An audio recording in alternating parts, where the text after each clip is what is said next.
Iríamos reunindo 4 ou 5 questões e depois responderíamos em bloco, talvez. Depois, se tivermos, então, disponibilidade, se estivermos a ser sintéticos, poderemos passar a responder uma a uma.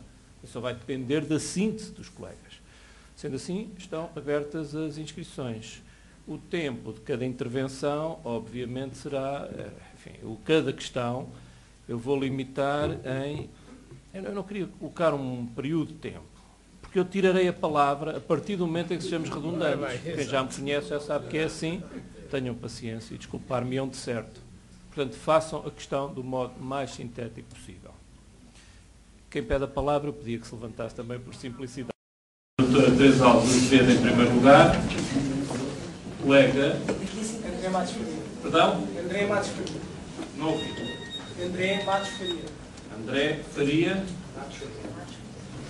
Colega, o seu nome? José Cássio Moreira Gonçalves. Peço desculpa. José Cássio Moreira.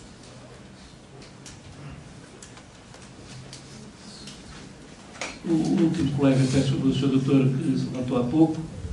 Sim. José Domingos Pereira Gonçalves. Muito obrigado. Mais inscrições? Não percebi. António Carvalho. Muito obrigado.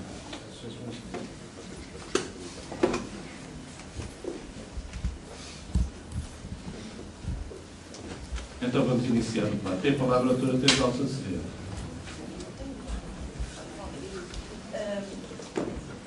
Boa tarde. As minhas desculpas há um bocado pela interpelação intempestiva, a ideia não era essa. Primeiro, uma declaração de interesses. Há dias em que eu ainda acho que se repristinarmos o Código 39 ficamos melhor. Mas temos de trabalhar com aquilo que temos. Há muitas soluções boas, designadamente as declarações de parte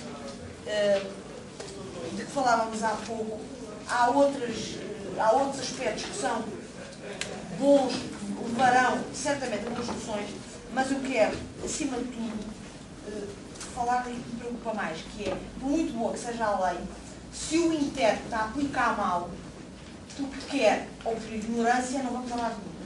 E, portanto, parece que é responsabilidade do legislador fazer com que a lei seja o mais clara possível, o menos equívoca possível. Porque, como dizia há pouco o Soutor, embora a lei possa estar feita para um intérprete esperto, tem acima de tudo estar feita para um intérprete sim um bocadinho mais limitado.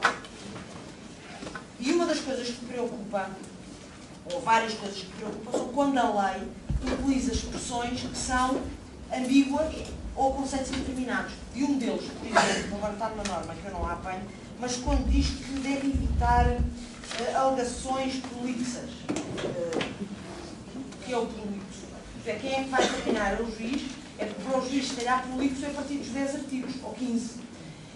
E eu fico desconfortável, primeiro, com o conceito indeterminado na lei, que vai levar uns anos até saber exatamente o que é que a jurisprudência da doutrina entende sobre o prolixo, e, por outro lado, que fique na mão de um juiz. E eu hoje, dizer por aí, não é que eu entendo, acho também que os juízes são malucos, ouço eu dizer, e eu não sei depois se um juiz que é maluco, dizem, vai entender que é prolixo, quando o outro vai entender que são os factos essenciais para poder fixar a questão essencial. Portanto, acho desagradável quando a lei, ou acho inconveniente quando a lei contém conceitos indeterminados. Acho ótimo, aliás, acabar-se com, ou melhor, acho ótimo que a execução, quando o título deseja a sentença, corra por atenso. Acho que devo dizer muito sinceramente que se calhar é a melhor coisa de tudo. Vamos avançar. Queres que eu vá aos artigos? Eu vou. 155. É só para dizer mal. Não é só para dizer mal, não. 155. Não, o Soutor começou por nos pedir para ver isto no conjunto, e para não irmos artigo a artigo. Mas então vamos a uma coisa que me preocupa. O adiamento de Só uma ponto. Quer dizer, é o seguinte, uma vez que vai ser extensa, eu vou reduzir, vou dar 2 minutos para apresentar as questões.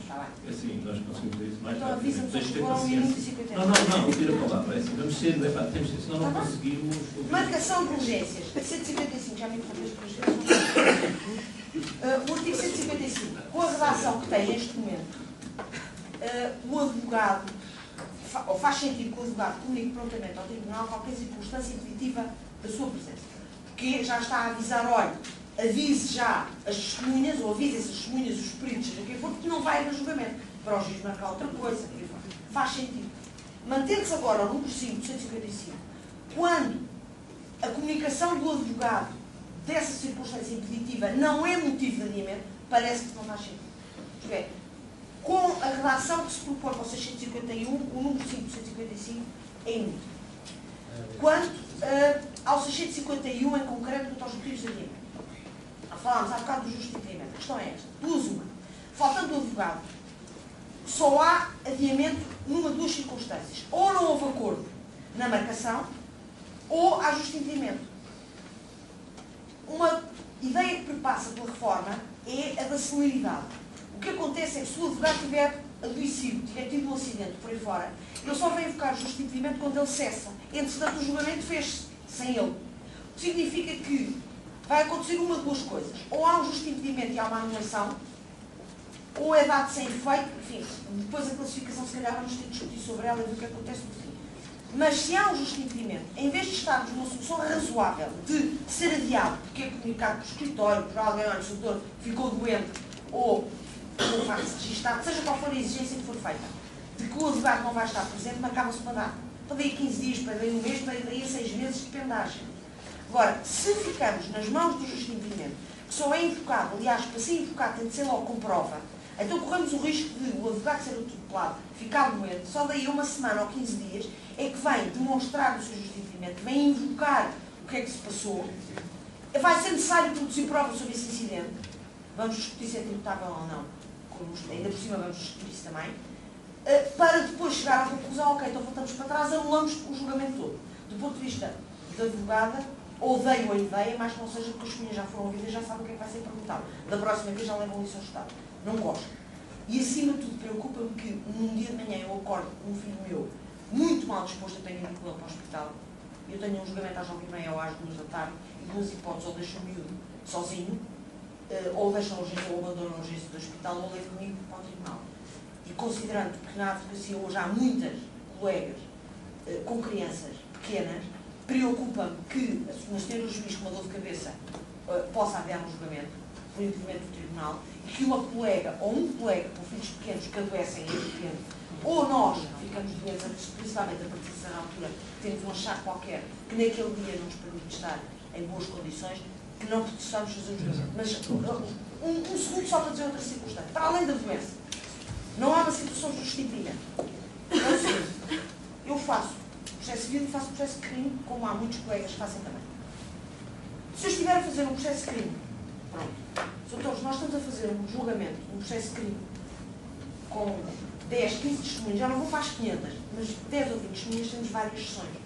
Por causa do princípio da continuidade, não pode haver uma interrupção superior a 30 dias entre cada uma das audiências. O que significa que a continuação desse julgamento tem prioridade sobre qualquer outra coisa. E se eu tiver um julgamento marcado, Sr. Doutor, um julgamento em civil, que eu não tinha impedimento nenhum há um mês, quando foi marcado, mas agora tenho, porque agora vou ter uma continuação. E a lei não me permite. A atual permite. Não, porque eu tenho de adiar no processo civil, Sr. Doutor, não é no penal. No civil não permite adiar. Neste momento faço o justificamento. E preocupa-me isso, que eu tenha no penal de conseguir arranjar uma data. A sua falta não justificou de Pior ainda. Pior um pouco. Não, o que eu quero dizer é que piora um pouco, porque a minha falta, ainda por cima, se eu representar um arguido, vai levar a que eu fique sem representante em quem eu confia. Mas a consequência é que eu não tenho, face à nova redação proposta para o 651, não consigo, por causa dessa continuação em que eu tenho de estar, não consigo adiar ou comunicar ao tribunal a marcar outra data que eu não posso estar nesse. Bem, muito obrigado, Dr. André Faria. Eu pedi-lhe síntese, é assim, não vamos ter todos este tempo. Foi o primeiro uso da palavra. Eu peço que sejamos, é assim, os considerandos, todos nós os conhecemos. Os pressupostos, sejamos concretos na questão que colocamos. É só uma questão e é muito objetiva. Não deveria ser particular. Relativamente à audição, da parte. Não se ouve, peço desculpa, aí pudesse falar um pouco mais alto. Relativamente à audição da parte, eu queria perceber em que situações é que o Sr. concebe que a parte seja ouvida. Isto é, muitas vezes, quando não tem testemunhas, vê-se nos termos dos 645 que seja ouvido o legal representante. E não raras vezes leva a pessoa para passo o tempo. Mas justificando que é a única pessoa que conhece efetivamente os factos, já tem tido alguns problemas de glória e tem conseguido ouvir a parte. E é nesse sentido que eu queria perceber em que situações é que a nova, o projeto, concebe ouvir a parte, se é nem os mesmos termos do 645. Muito obrigado. Doutor Cássio Lourenço. Bom, eu não sei se, enfim, não vou entender a minha intervenção como se colocar uma questão. Tive cuidado de ler, digamos, o projeto à forma. Portanto, a minha intervenção é no sentido de fazer observações relativamente àquilo que foi dito aqui. É apresentado como um grande paradigma, quer dizer, uma revolução, que eu, de facto, confesso, e não estou a fazer ironia, enfim, relativamente a qualquer vírgula de forma, que o processo que os advogados têm que alterar. Eu não consigo vislumbrar. Vamos a questões muito concretas, o Sr. Leite referiu-se à questão da inflação de despejo. Eu vou alegar formulação de despejo, tenho necessidade da casa. O Sr. Dr. João Correia disse assim: bom, eu tenho que saber direito substantivo. Portanto, no direito substantivo, para eu requerer da casa, com fundamento da minha necessidade, eu tenho que dizer ao Sr. Juiz que tenho necessidade. Ter necessidade é uma situação, enfim, que é basicamente conclusiva e que mesmo há de se extrair fundamentalmente de factos instrumentais. Concretizo.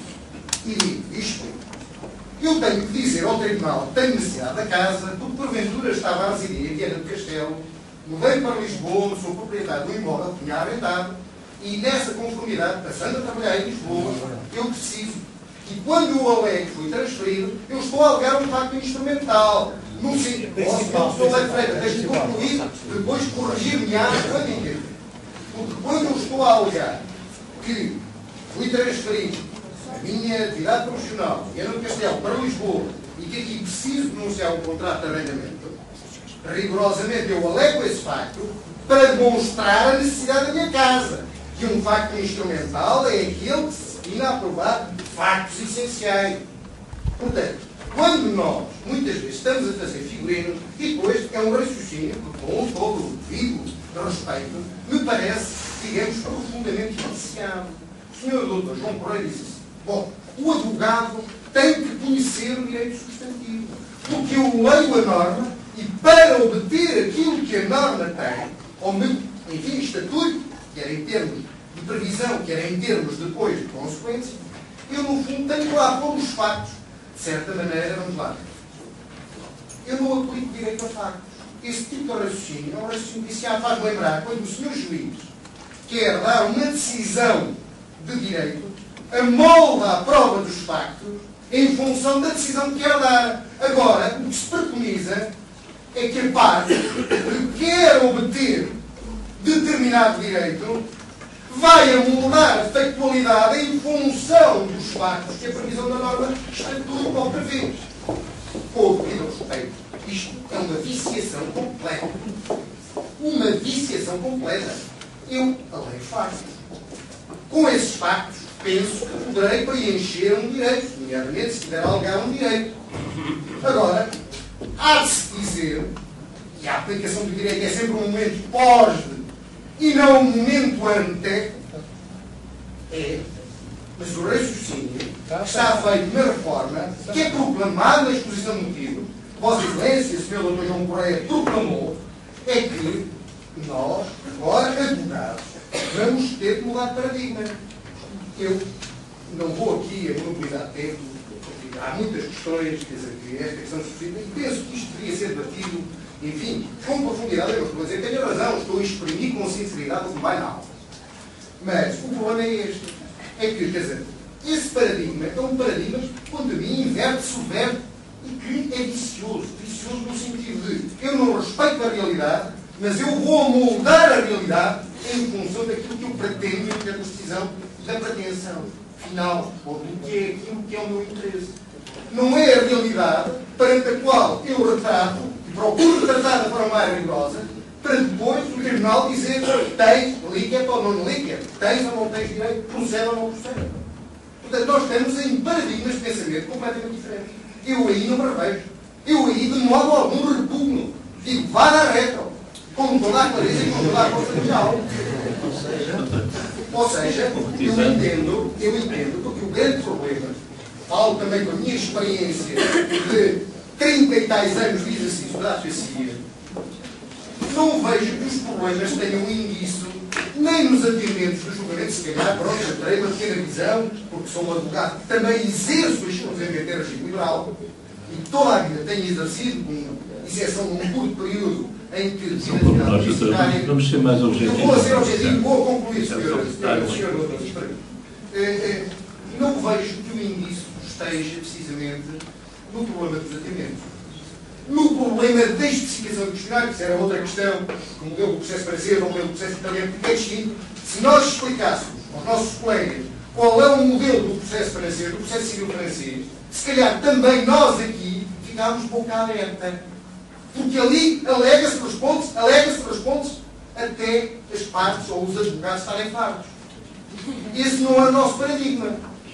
Agora, nasce um processo com aquilo que importa, eu penso que é um problema de lealdade da parte do juiz, da parte dos advogados, ao definirem qual é o objeto do processo. E o objeto do processo, no primeiro momento, são os fatos. O grande problema, quando se vem dizer ajuda a concluir, tem só 30 segundos. O grande problema é isso. Mas o senhor juiz perde tempo em fazer o questionário. Até quando ele depois tem de selecionar para dar a decisão final, e quantas vezes se diz dispenso a fixação de base instrutória, porque a questão é simples. A questão é complexa, a ação é complexa. Ele não tem tempo para, dentro dos factos que andaram a ser discutidos na audiência de julgamento, selecionar os consideram aprovados ou não aprovados. Antes, para baionar, para dar disciplina, para dar clareza, para dar lealdade, não se tem oportunidade de fazer. Muito obrigado. Ouvimos os comentários globais, Dr. Cássio Lourenço, não ficam dúvidas e, portanto, seremos breves também na resposta. O Dr. José Domingos Pereira Gonçalves tem a palavra. Antes de mais, boa tarde a todos. Permitam-me que, em especial, cumprimente o Sr. Professor Levo de Freitas, quem tive a honra de ser aluno. Eu vou pôr uma questão muitíssimo simples. Nós estamos todos aqui a discutir a reforma do processo civil. E estamos cada vez a ter menos gente com possibilidades de acesso à justiça com a nova lei da organização judiciária que por aí vem. Ou seja, quando no nosso interior se vão fechar tribunais que, segundo dizem, não têm determinado número de processos, evitando que muita gente que não tem transportes se dirija a um tribunal quando tiver algum problema a resolver, para que é que nos serve estarmos a discutir a reforma do processo civil? Obrigado. Obrigado, doutor. Fica aqui este apontamento relativamente às questões da organização judiciária. Daria a palavra no final deste bloco ao Dr. António Carvalho. Depois de serem feitas aqui as respostas por parte do painel, iremos abrir um novo ciclo de inscrições, está bem? Dr. António Carvalho. Eu queria cumprimentar o Dr. João Pereira e o professor Freitas e a mesa, mais sugeria por uma questão que é uma questão específica, particular, não é particular em relação a cada proposta dos articulados, aliás, unitária, e esta alteração da reforma processo, bem, um ambiente de justiça, da balada e assumida até politicamente. Eu pergunto-lhe se o Dr. João Pereira, se a crise da justiça é uma crise do processo ou uma crise do juiz. Uma crise do processo ou uma crise do juiz. E uma crise do juiz não é de agora, é uma crise do juiz que vem, pelo menos, da reforma do professor Manuel Rodrigues, quando foi funcionalizada completamente a estrutura judicial. Estava até à reforma do processo digamos, nos anos 30, os juízes não tinham vencimento, ganhavam emolumentos em qualquer digamos, uma aproximação à Constituição Liberal. E depois foram simplesmente preparados a conteúdo por aí fora, segundo as letras. Isto teve muito tempo depois, com toda a política que instalou, um sulco cultural importante no sentido de a corporação judicial ser exatamente uma corporação judicial. Porquê? Porque tivesse normas, padrões de exercício adequados.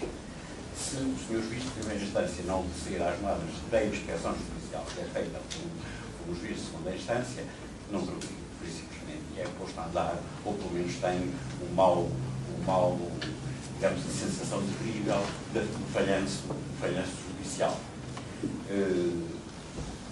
Conseguinte, muito embora esta reforma judicial seja ótima no sentido de legitimizar as coisas e de alguma forma modernizar o corpo processual, que não tem grandes dificuldades. O corpo processual civil obedece a regras indiscutíveis a partir do contraditório e da discussão racional do litígio, no lugar do certo, quando concede, por exemplo, no polémico, ao argumento da chicana, não está por simplesmente a esconder a crise humana, quando justamente a chicana não é o mal, é a crise da justiça, é criminalizar. Isto é, não haver uma verdadeira liberdade intelectual na decisão. Isto para me levar a um outro ponto, que o ponto que também levou, também ficou o professor Arquiteto, que é a questão da gestão do processo. Então, justificou o inciso da gestão do processo nas recomendações da Troika sobre a accountability, prestação de contas. Pergunto, mas prestação de contas se o juiz é indemne verdadeiramente. A lei da responsabilidade judicial foi aprovada pelo Parlamento. Em primeiro lugar, o juiz não pode ser recomendado diretamente, e se a sua decisão, se não houver recurso da sua decisão, é indemne. Se a sua decisão vier a ser confirmada pelo Tribunal de Segunda Instância, indemne continua a ser. Os juízes de segunda instância são completamente indemnes. A raio de prestação de contas é esta. Muito obrigado. Sendo assim, eu daria a palavra agora. Serei muito breve, vou tentar ser muito breve. Relativamente à reposição em vigor do Código 39, eu só gostava de dizer que é preciso saber, já que não está a nossa Estou aqui.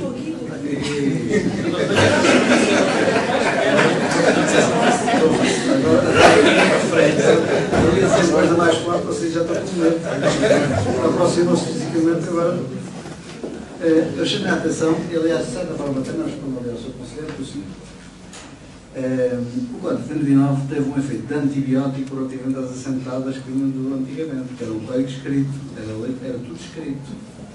Enfim, era incompatível com o regime fascista de 26, era absolutamente incompatível. E, de certa forma, cria-se um deus ex machina dentro do processo, que é o juiz. E a funcionalização que fala do seu conselheiro tem, de certa forma, a ver com outra questão. Total do estatuto de parte dentro do processo. Isto é, aquilo que eu disse há pouco, do juiz a quem dão poderes de ativismo judiciário puro e duro nas questões formais, mas o abandono completo do juiz nas questões substantivas. É evidente que isto, se me disserem que querem pôr em vigor o Código do Rei Dom Luís, em que eram pagos os juízes à peça, isto é, quanto as sentenças que faziam assim eram pagos, mas também se atrasassem 30 dias por cada dia de atraso perdiam a antiguidade. Isto é, o Código do Reinado de Dom Luís previa isto, porque cada dia de atraso o juiz tinha 30 dias para fazer uma sentença, perdia a antiguidade por cada dia de atraso. Era a sanção que havia. Ou seja, posso-lhe dizer que a especificação e o questionário tiveram, na lógica do professor Manuel Rodrigues, que de facto é muito mais radical do que o professor Alberto Reis, não é? Aliás, está provadíssimo isso, e aliás foi censuradíssimo o professor Alberto Reis relativamente a algumas das soluções minimizadas que o professor Manuel Rodrigues, que era ministro da Justiça, queria. Isso significou o seguinte, é que de facto não foi tão longe quanto possível o professor Manuel Rodrigues, porque o professor Alberto Reis não deixou. O professor Alberto Reis era um gênio. Era um gênio. Para a época que estava, para o antibiótico que ele teve de criar para contrariar as assentadas. Só que nós estamos 100 anos depois. Repare, os suíços publicaram agora um código, que entrou em vigor em 1 de janeiro de 2012, se não estou em erro, o Código de Processo Civil Suíço tem quase 100 artigos. Isto é, está cheio de cláusulas gerais. Cheio de cláusulas gerais. Isto é, o juiz tem uma ampla liberdade para decidir o que quer, as partes têm ampla liberdade para dizer o que quer, porque funciona aquilo que os alemães têm, que é o princípio da unidade. Isto é, pode-se fazer o que se quer, quando se quer, até quando se quer, desde prova, testemunhas, factos, até o dia de julgamento. Isto é, aquilo que nós chamamos o princípio da eventualidade, isto é, cada coisa no seu momento, com funções precolusivas, combinativas, não é? E destruidoras da nossa função, isso é aquilo que nós tentamos temperar nesta reforma, isto é, entre o princípio da unidade, dar oportunidade para algumas coisas, e algum princípio da eventualidade, que nós não podemos abandonar completamente o princípio da eventualidade, até por causa da nossa cultura. Ou seja, para dizer o seguinte, esta funcionalização do juiz, que foi chamada funcionalização do juiz, atinge a parte e atinge o cidadão que nós representamos. Atinge-nos, também nos atinge a nós. Quis-se, de um lado, fazer do juiz o deus ex-máquina do processo em 1939, quis-se, mas ao mesmo tempo quis-se postergar por completo o Estatuto de Parte e o Estatuto de Cidadão. Tanto mais que, se nós formos ver até 95, 96, chega ao artigo 653, e há de reparar, da redação anterior a 95, 96, que o juiz não tinha sequer que motivar as decisões não provadas. Isto é, o juiz tinha total liberdade para decidir conforme lhe apetecesse. Não provado, não provado. Quantas vezes isso me aconteceu? Não provado, não provado, não provado. Não tinha que motivar. Isto foi alterado em 95, 96. Como disse o Dr. Lepe Freitas, e bem, o Código de 95, 96 tem mais ou menos o que tem este Código. Este Código, digamos assim, é um maior relativamente a 95, 96. Não vai sentir alterações nenhumas. Vai sentir uma maior disciplina, de parte a parte, e pouco mais. Essa questão do 155 há de ser vista e tem que ser vista com mais cautela. Ponto 1. Gostava de ser só uma segunda questão. Doutora Cássio Lourenço, o professor Lepe Freitas responderá melhor, seguramente, do que eu, a Vossa Excelência, mas para lhe dizer que o seu raciocínio está invertido. Ou seja, não é o direito que é aplicado aos factos. São os factos essenciais que têm de ser articulados e depois é que é aplicado o direito. Portanto, Vossa Excelência retirou do Código algo que não está lá escrito. Mas não leu o Código, não leu o Código. Então o defeito não é meu, o defeito não é da norma, é meu. Não me soube explicar.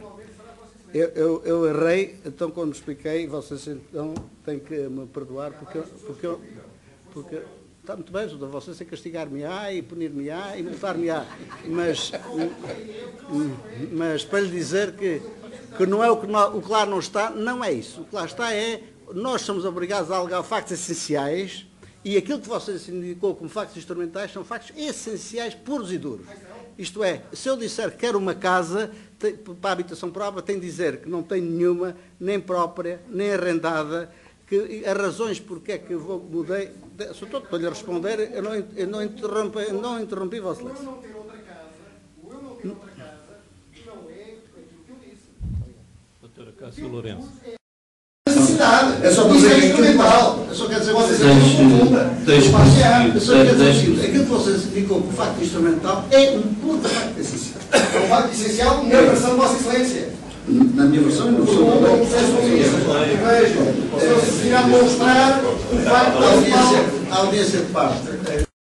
A audiência de parte, relativamente ao Soutor, tem exatamente a função que o Soutor disse, ou seja, hoje a lei, mal, só prevê a audiência de parte para fins confessórios, isto é, a parte contrária requer que eu, que sou parte contrária, confesse um facto que me é desfavorável. Entendeu-se que há muitas circunstâncias nas empresas, nas pessoas, nos acidentes, nos divórcios, em muitas circunstâncias da vida, que o juiz tem necessidade, e nós próprios às vezes podemos suscitar isso ao juiz, ouça aquela pessoa, verificar a autenticidade, a credibilidade, a bondade daquele depoimento, não necessariamente para fins confessórios, mas o juiz até pode saber e pode extrair dali efeitos confessórios, nunca se sabe, mas ouvir a parte, isto é, não, o juiz não está, já hoje não estaria tanto, mas não está necessariamente amarrado a ouvir a parte só, exclusivamente a fins de confessar factos que lhe são desfavoráveis. O juiz pode ter necessidade de esclarecimentos de certas circunstâncias que, ouvindo um e outro, eventualmente sim, como diz o professor Lepe Freitas, ouvindo um e outro, fique melhor esclarecido. Isto é dar possibilidade ao juiz para ter um novo elemento de uma prova que não é testemunhal, mas que é para convencimento do juiz. E já agora, o senhor vai me desculpar, eu vou-lhe contar aqui uma história que se aconteceu comigo nos anos 70. Um cavalheiro foi encontrado a espreitar meninas a vestir e a despir-se, a experimentar fatos numa loja de senhoras, não é? E não havia prova. Eu era advogado do autor, que era o trabalhador, e o patrão entendeu, naquele caso, que aquele cavalheiro tinha ido para a rua e pô-lo na rua. Se a cliente se foi queixar que tinha desconfiado que aquele seu empregado fez um buraco lá no sítio onde as senhoras provavam os vestidos e estava a espreitar as senhoras, o patrão agora rua, senão não tem mais clientes nenhum, mas isto se dissemina, isto era na província, não é assim? E o senhor juiz não teve como moda, sabe o que foi? Andou a passear de um lado para o outro, tirou a beca, andou a fumar e tal, e a essa altura começou a conversar com o próprio, com o interessado, com o meu constituinte. E a camaradou com ele e disse-lhe, tu gozaste umas coisas, não foi? E ele com ar alarme disse que sim. E sabe o que é que o juiz me disse? João Correia, vamos para a sala. Eu perdi a ação. Pronto, doutor, é isto.